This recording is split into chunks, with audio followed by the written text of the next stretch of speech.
12 classics I want to read in 2026. I have a goal for myself that in 2026 I read at least one classic every month. As somebody that writes, I think there are some very valuable lessons learned in reading classics and understanding what makes up a classic. So that's why I want to read more of them in the coming year.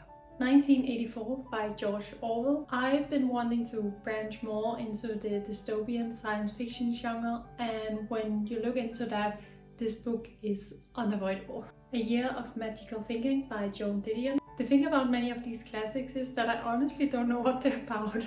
I just really want to read them, and this is one of them. Crime and Punishment by Fyodor Dostoevsky. Is it just me, or is there a tendency that classics are either really short or really long? Because I have a feeling this one is really long.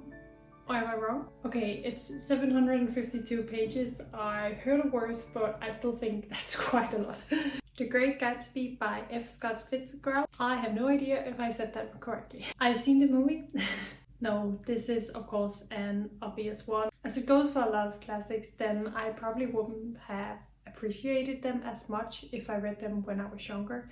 But I now reached an age where I think that I will truly see the value in these books. The Copenhagen Trilogy by Tove Ditlevsen. Since I'm Danish, I of course have to read some Danish classics as well.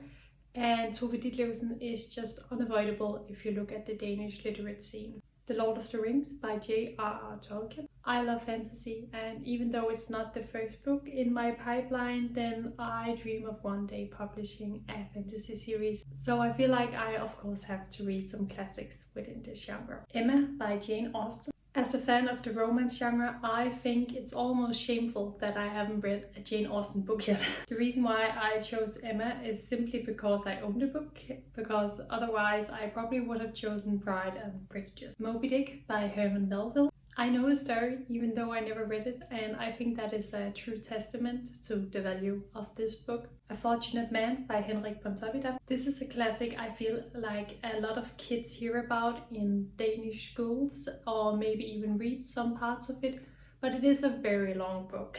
One thing is for sure, if you take an interest in Danish literature, this one shows up first. Frankenstein by Mary Shelley. Another story I think we all know, but I also want to feel the impact it has of reading it. The Secret History by Donna Tartt. I actually planned on reading this year, but for some reason haven't gotten to it, so I will definitely do that in 2026. A Christmas Carol by Charles Dickens. I will of course be saving this for Christmas next year. I have a feeling I might have already read this,